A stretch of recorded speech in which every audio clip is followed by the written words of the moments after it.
Oi, boa noite. Meu nome é Najara Mercúrio Santos Silva. Eu sou aluna do segundo semestre de Direito Noturno e vou falar um pouco sobre direito autoral.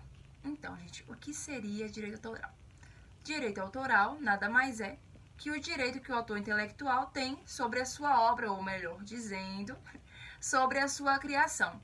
Esse direito ele é exclusivo do autor de acordo com o artigo 5 da Constituição Federal e também está definido por vários tratados e convenções internacionais, entre os quais mais importantes, ou seja, o mais significativo, é a Convenção de Berna. No Brasil, a Lei número 9.610, de 19 de fevereiro de 1998, ela consolida a legislação sobre os direitos autorais. Não tem como eu falar de direitos autorais e não citar a fundação da Biblioteca Nacional. O registro da obra ela permite que a autoria ela seja reconhecida, o que, de certo modo, ela contribui para a preservação da memória nacional. Uma das missões da Fundação da Biblioteca Nacional, por meio da Lei de Depósito Legal, Decreto número 1825, de 20 de dezembro de 1907. Vale ressaltar que o Escritório de Direitos Autorais, que funciona desde 1898, ele é o órgão da Fundação da Biblioteca Nacional, que é responsável pelo registro de obras, de acordo com a Lei número 9.610 de 98, que eu já citei. A violação de direitos autorais, ela constitui crime, com pena prevista de detenção de 3 meses a 1 ano e multa também, tá? De acordo com o Decreto-Lei número 2.848, se eu não me engano, de 7 de dezembro de 1940. Então, se alguém aí pegou as obrazinhas e passou pra frente ou achou que fosse delas, já sabe que é crime, né, gente? São obras também passíveis de registro. Obras temáticas, ilustrações, cartas geográficas, argumentos, roteiros cinematográficos, adaptações, arranjos musicais, composições musicais, obras em quadrinhos, letras, partituras de músicas, obras fotográficas. Tudo isso que eu citei são obras passíveis de registro. Também tem outras, mas eu acho que não é precisar citar, né? Então, gente, nós já falamos um pouco sobre direitos autorais e agora nós vamos falar sobre biografia não autorizada, que são obras que são veiculadas, ou seja, são transmitidas, são vendidas sem autorização prévia dos autores ou herdeiro deles. Portanto, elas não podem de jeito nenhum ser comercializadas. A proibição ela envolve os artigos 20 e 21 do Código Civil. Atualmente, a lei vigente, desde 2002, impede a veiculação de informações pessoais de biografados em situações que lhe atingirem a honra, que lhe atingir a boa fama, que lhe atingir a respeitabilidade. E o que se tem visto em tudo isso é que a maioria, ao divulgarem, por exemplo, artigos livre ou citar a vida de alguém sem o seu consentimento, afirmam que é liberdade de expressão. E acabam esquecendo que o direito à privacidade é um direito fundamental nosso. Então, mesmo que sejam pessoas públicas, como dizem por aí, expõem sua vida de qualquer forma. Não, gente, tem coisas que eles não querem compartilhar conosco e a gente tem que respeitar isso. Então, a sua privacidade não pode de forma alguma ser violada porque é uma pessoa pública. Já posta todo dia no Instagram a sua vida. Já vive por aí dizendo o que faz. Não, mas tem coisas que são restringidas, são coisas que eles não querem dizer, que não querem que a gente saiba e tudo bem. É um direito dele, é o direito à privacidade dele. Então, como exemplo, eu vou citar o caso de Roberto Carlos, um livro descrito, Roberto Carlos em Detalhes, do jornalista e historiador Paulo César de Araújo, que se tornou o caso assim, mais emblemático da polêmica das biografias não autorizadas. Né? Então, se você não ouviu falar, gente, sinto muito. Foi lançado em 2006 e a obra ela foi recolhida das livrarias, imagine o prejuízo, hein? Que o cantor ele recorreu à justiça alegando invasão de privacidade. Então, gente, muito obrigada e foi isso. Boa noite, meu nome é Alice e eu vou falar sobre as diferenças entre os direitos humanos, direitos fundamentais e os direitos da personalidade. Antes de falar as diferenças, eu acho importante situar cada direito, então eu vou primeiro falar sobre os direitos humanos.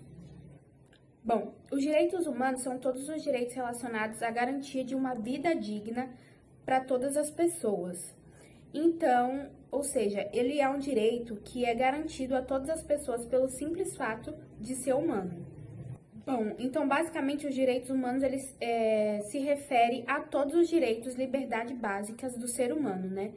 Então eles devem ser garantidos a todos os cidadãos de qualquer parte do mundo. Então ele é um direito universal, para qualquer parte do mundo ele serve. Já os direitos fundamentais, eles são os direitos básicos individuais, sociais, políticos e jurídicos que estão previstos na Constituição Federal de uma nação. Bom, mas por norma, os direitos fundamentais eles são baseados nos princípios dos direitos humanos, que garante a liberdade, a vida, a igualdade, a educação, a segurança, entre outros direitos que o ser humano tem. Vou falar agora sobre os direitos da personalidade.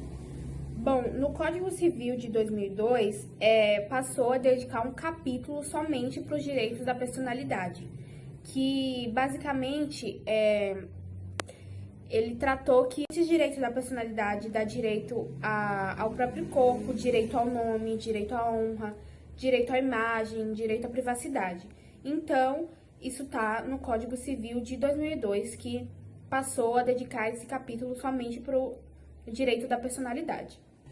Então, entende-se que os direitos da personalidade, ele é previsto no ordenamento jurídico exatamente para a defesa de valores do homem, como a vida, a rigidez física, a intimidade, a honra, entre outros direitos da personalidade. Bom, agora vamos às diferenças entre os direitos fundamentais e os direitos humanos. Geralmente, muita gente confunde ambos como se eles fossem sinônimos, porém, o conceito deles é totalmente diferente. Bom, os direitos humanos, eles possuem um caráter universal, que vale para todas as pessoas do mundo, independente da sua nacionalidade, etnia, cultura. Então, basicamente, ele vale para todo mundo, né? Então, ele é universal. Já os direitos fundamentais, eles são interpretados como de caráter nacional, porque eles estão relacionados com a garantia fornecida por determinado estado aos seus cidadãos. Por exemplo, o estado de São Paulo, ele vai ter o próprio direito fundamental dele. O estado da Bahia só vai ter o direito fundamental desse estado. Então, basicamente, a diferença entre eles é que um é nacional, seria o direito fundamental, e o outro é internacional, que serve para todo mundo. Então, geralmente, muitas pessoas confundem os dois. Mas, basicamente, é só lembrar que um é nacional e o outro é internacional, que não vai ser mais preciso confundir. Bom, já a diferença entre os três se dá no plano em que eles são instituídos. Se os direitos eles se declaram, as garantias fundamentais elas asseguram. E a personalidade, ela defende os valores inatos ao homem. Então, essa é a diferença entre eles três. Olá, boa noite, meu nome é Miriam. Irei falar hoje um pouquinho para vocês sobre a decisão do Supremo Tribunal Federal sobre publicações de biografias não autorizadas. Sendo assim, um projeto de lei número 393 de 2011, no qual visava alterar o artigo 20 do Código Civil, dizendo que era desnecessário, no caso, a autorização prévia de um indivíduo sobre suas imagens ou algo escrito de sua autoria, sendo que sob o argumento de que a aplicação desse artigo seria um resquício da época ditatorial, sendo que restringia o direito à informação e também à produção cultural. A alteração do artigo 20 do Código Civil, ele é todo contrário ao ordenamento jurídico. Por quê? Porque, ao respeito da inviolabilidade da vida privada e também do direito da personalidade, como o direito à honra, o direito à imagem, o direito à intimidade, o direito à privacidade, entre outros direitos fundamentais para a pessoa humana. Sendo assim, chegou a ser pauta no Supremo Tribunal Federal por meio de uma ação direta de inconstitucionalidade de número 4.815, por sua complexidade, no qual envolvia ali dois direitos garantidos constitucionalmente. Sendo assim, o STF julgou no qual não precisava a exigência de uma autorização prévia dos biografados, no caso, para as publicações da biografia. O tribunal, por unanimidade e também nos termos do voto da relatora, a ministra Carmenças, julgou o precedente.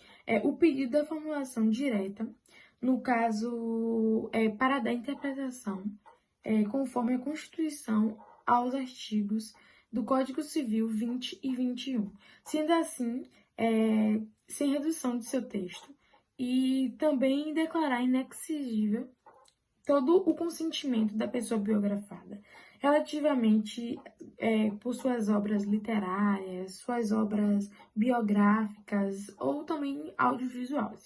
Sendo assim, gente, sendo igual de necessária a autorização de pessoas retratadas como coadjuvantes, ou seja, de seus familiares, em caso de pessoas falecidas, no caso. Eu me chamo Rodrigo, venho aqui abordar um pouco sobre a legislação do direito autoral no Brasil. E em meio à literatura jurídica brasileira, né, e historicamente, o direito autoral no Brasil ele ficou conhecido em 3 etapas. Né? Começa por 1827, pela lei de 11 de agosto de 1827, quando se inicia a segunda etapa, em 1916, lei de 3.071, de 16 de janeiro de 1916, pelo Código Civil, e a terceira etapa, né, a lei 5.998, de 14 de dezembro de 1973. O primeiro marco legal sobre o tema foi a lei de 11 de agosto de 1827, responsável pela criação dos primeiros cursos de ciência jurídica no Brasil. O referendo do ato normativo, do artigo 7, estabelecia os direitos autorais dos professores sobre o material produzido para as cadeiras dos cursos pelo prazo de 10 anos. A Constituição Republicana de 1891 garantiu expressamente os direitos autorais, porém ainda de uma forma genérica, né? Contudo, foi durante a sua vigência que promulgou a primeira lei específica acerca do direito autoral no país, a saber, a Lei 4.096 de 1988, né? Também denominada como Lei de Medeiros e Albuquerque, nome do seu relator. Destaca-se que essa lei ela foi inspirada já nos preceitos da Convenção Internacional de Berna, de 1886. Né? A comunicação, ao longo do século XIX, ensejou a promulgação de vários atos normativos e leis expansas, as quais buscavam conferir, na medida do possível, atualidade à proteção jurídica dos direitos autorais. Porém, foi por meio da Lei 5.998, de 14 de dezembro de 1973, que houve a publicação do primeiro estatuto sobre o tema, com o objetivo de consolidar toda a legislação então expansa em um texto único de fácil manuseio. Sua revogação, em quase sua totalidade, somente ocorreu quando da aprovação pelo Congresso Nacional da Lei 9.610, de 19 de fevereiro de 1998, também chamada de Lei dos Direitos Autorais, conhecida como LDA, cujo objetivo exposto em seu artigo 1º, essa lei regula os direitos autorais, estendendo-se sob esta denominação os direitos de autor e os que lhes são conexos. Em atenção aos acordos e convenções internacionais, do quais o Brasil é partícipe, a nossa legislação determina a proteção da lei aos estrangeiros domiciliados no exterior, desde que haja reciprocidade na proteção dos direitos autorais ou equivalentes aos brasileiros ou pessoas domiciliadas no Brasil. Artigo 2º, parágrafo único da LDA. É preciso destacar que a Constituição Brasileira de 1988 concedeu uma nova dimensão ao caráter constitucional dos direitos autorais, os quais foram previstos no artigo 5º, inciso 27 da Constituição Federal, ao lado das demais garantias individuais. Olá, me chamo Eduarda Moura e vou falar um pouco sobre os direitos autorais. Bom, o que são direitos autorais? Todos os produtos literários, científicos e artísticos são fruto do esforço técnico e intelectual de alguém, e por isso são protegidos por lei, garantindo que os autores tenham total propriedade sobre suas obras e o destino delas. Os direitos autorais podem ser divididos em duas partes: direitos morais e patrimoniais. Os morais estão relacionados ao reconhecimento da autoria das peças e, por isso, são inalteráveis e intransferíveis. Os patrimoniais, que dizem respeito ao uso comercial de tal e ao contrário do anterior, eles podem ser alterados e transferidos para outra pessoa ou instituição. Consequências de violar esses direitos. É bem comum pensar que, por se tratar da internet, violar esses direitos não causará nenhum problema, até porque você já viu várias pessoas dizendo isso. Mas como a sua mãe já dizia, né? Não é porque o coleguinha pulou no buraco que você deve pular também. E ela tinha toda a razão. Nesse caso, pular no buraco significa arriscar ser processado pelo autor da imagem, podendo ser obrigado a pagar uma multa considerável e ainda sofrer algum tipo de pena de detenção. Não é bem ficar em regime fechado, mas já é bem assustador, não é mesmo? Além disso, precisaria retirar a peça de circulação ou dar o devido crédito ao seu criador, fora ter que ficar com a reputação manchada se a situação se tornar pública. Depois de saber de tudo isso, tenho certeza de que vai repensar sobre aquela imagem incrível que achou no Google e cogitou usar para ilustrar o seu blog. Tipos de direitos autorais. Para evitar todas essas complicações que mostramos anteriormente, o primeiro passo é compreender melhor quais os tipos de direitos autorais existem e como funciona. O copyright garante ao autor propriedade exclusiva em relação ao uso, reprodução e comercialização de uma obra. É o famoso todos os direitos reservados, que de vez em quando vemos por aí. Para que uma outra pessoa possa utilizar de materiais identificados dessa forma, é necessário pedir uma permissão de uso, que geralmente funciona apenas em tempo determinado. Copyleft, usada quando o produtor permite que terceiros usem, modifiquem ou melhorem os seus materiais, desde que tudo que foi criado a partir deles continue com essa mesma permissão. Ou seja, uma fotografia copyleft deve ser modificada, mas essa nova versão deve permanecer com direitos abertos para garantir a liberdade criativa, lembrando que essa licença não permite o uso comercial e requer atribuições ao autor original. Rights Management funciona por cada caso da imagem e permite sua utilização por um período específico de tempo, que é determinado por seu autor e que também é responsável por definir algumas outras especificações. Royalty Free, mais usada pelos grandes bancos de imagem, e ela permite o uso ilimitado por tempo indeterminado ou indefinido e com modificações livres na imagem, desde que se pague pelo seu uso. E temos também o quinto, que é o domínio público. Por fim, os conteúdos classificados dessa forma são 100% livres de direitos autorais e, por isso, são garantidos e podem ser usados para qualquer tipo de reprodução. Vale a pena lembrar também uma curiosidade que é bem importante, que é, após passados 70 anos do falecimento do autor, a sua obra passa a pertencer automaticamente ao domínio público. Um exemplo de biografia não autorizada, temos um dos principais casos que envolveu polêmica entre artistas aqui no Brasil, que ele se chama o caso Roberto Carlos. O livro de Roberto Carlos, em detalhes, do jornalista historiador Paulo César de Araújo, tornou-se o caso mais emblemático da polêmica das biografias não autorizadas. lançados em 2006. A obra foi recolhida das livrarias depois que o cantor recorreu à justiça, alegando invasão de privacidade. Até a determinação judicial, cerca de 30 mil exemplares já haviam sido vendidos.